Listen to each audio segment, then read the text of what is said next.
Hi guys! So we're back for part 6 of The Witches by Ronald Dahl. We're going to be starting on page 51.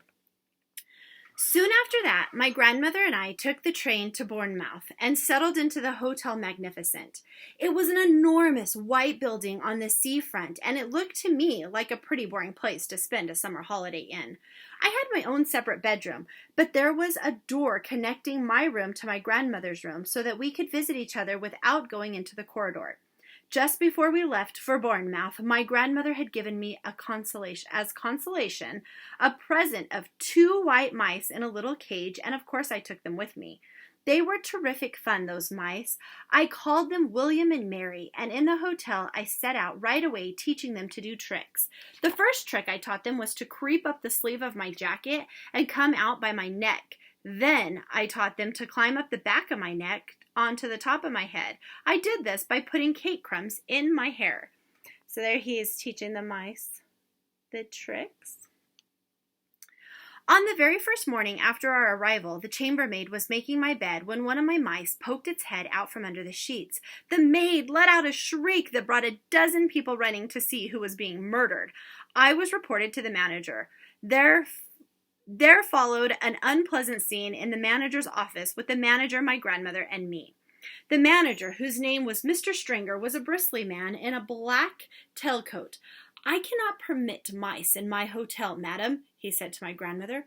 "How dare you say that when your rotten hotel is full of rats anyway?" my grandmother cried. "Rats!" cried Mr. Stringer, going mauve in the face. "There are no rats in this hotel." "I saw one this very morning," my grandmother said. "It was running down the corridor into the kitchen." "That is not true," cried Mr. Stringer. "You had better get the rat catcher in at once," my grandmother said, "before I report you to the public health authorities. I expect there's rats scuttling all over the kitchen floor and stealing the food off the shelves and jumping in and out of the soup." "Never!" cried Mr. Stringer. "No wonder my breakfast toast was all nibbled around the edges this morning," my grandmother went on relentlessly. So here they are telling him about the rats. "No wonder it had a nasty, ratty taste. If you're not careful, the health people will be ordering the entire hotel to be closed before everyone gets typhoid fever." "You are not being serious, madam," Mr. Stringer said. "I was never more serious in my life," my grandmother said. "Are you, or are you not, going to allow my grandson to keep his white mice in his room?" The manager knew when he was beaten. "May I suggest a compromise, madam?" he said. "I will permit him to keep them in his room as long as they are never allowed out of the cage. How's that?" "That will suit us very well," my grandmother said, and she stood up and marched out of the room with me behind her. There is no way you can train mice inside a cage. Yet I dared not let them out because the chambermaid was spying on me all the time. She had a key to my room, and she kept bursting in at all hours trying to catch me with the mice out of the cage. She told me that the first mouse to break the rules would be drowned in a bucket of water by the hall porter. I decided to seek a safer place where I could carry on with the training. There must surely be an empty room in this enormous hotel. I put 1 mouse into each trouser pocket and wandered downstairs in search of a secret spot. The ground floor of the hotel was a maze of public rooms, all of them named in gold letters on the doors. I wandered through the lounge, and the smoking room, and the card room, and the reading room, and the drawing room. None of them were empty. I went down a long, wide corridor, and at the end of it I came to the ballroom. There were double doors leading into it, and in front of the doors there was a large notice board on a stand. The notice on the board said, "RSPCC meeting.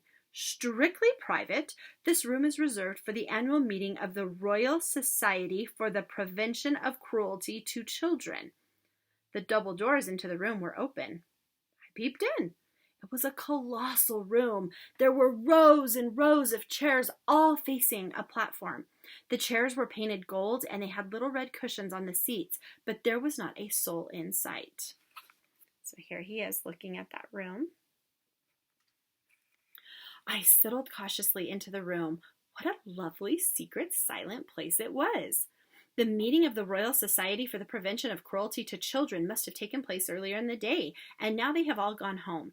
Even if they hadn't, even if they did suddenly come pouring in, they would be wonderful, kind people who would look with me with favor upon a young mouse trainer going about his business. At the back of the room, there was a large folding screen with Chinese dragons painted on it. I decided, just to be on the safe side, to go behind this screen and do my training there. I wasn't a bit frightened of the prevention of cruelty to children people, but there was always a chance that Mr. Stringer, the manager, might pop his head around the door. If he did, and if he saw the mice, the poor things would be in the hall porter's bucket of water before I could shout stop. I tiptoed to the back of the room and settled myself on the thick green carpet behind the big screen. What a splendid place this was. Ideal for mouse training. I took William and Mary out of their trouser pockets. They sat beside me on the carpet, quiet and well behaved. The trick I was going to teach them today was tightrope walking. It is not all that difficult to train an intelligent mouse to be an expert tightrope walker, provided you know exactly how to go about it. First, you must have a piece of string. I had that. Then you must have some good cake. A fine currant cake is the favorite food of white mice. They are dotty about it. I had brought with me a rock cake, which I had pocketed while having tea with Grandma the day before. Now, here's what you do. You stretch the string tight between your two hands, but you start by keeping it very short, only 3 inches. You put the mouse on your right hand and a little piece of cake on your left hand. The mouse is therefore only 3 inches away from the cake. He can see it and he can smell it. His whiskers twitch with excitement. He can almost reach the cake by leaning forward, but not quite. He only has to take 2 steps along the string to reach this tasty morsel. He ventures forward, one paw on the string, then the other. If the mouse has a good sense of balance, and most of them have, he will get across easily. I started with William. He walked the string without a moment's hesitation. I let him have a quick nibble of the cake just to whet his appetite. Then I put him back on my right hand. This time I lengthened the string. I made it about 6 inches long. William knew what to do now. With superb balance, he walked step by step along the string until he reached the cake. He was rewarded with another nibble.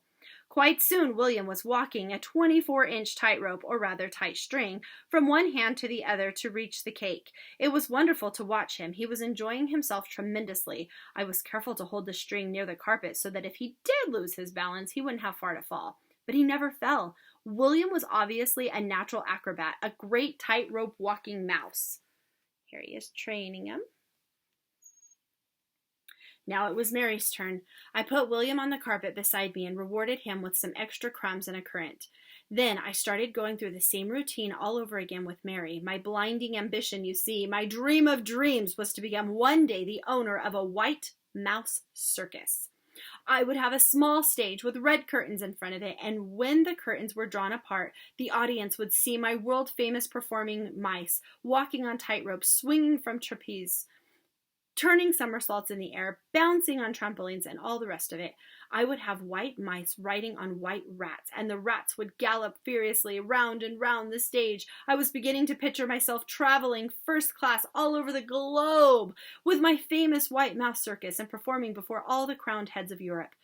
I was about halfway through Mary's training when suddenly I heard voices outside the ballroom. The sound grew louder. It swelled into a great babble of speech from many throats. I recognized the voice of the awful hotel manager, Mr. Stringer. Help, I thought. But thank heavens for the huge screen. I crouched behind it and peered through the crack between 2 of the folding sections. I could see the entire length and width of the ballroom without anyone seeing me.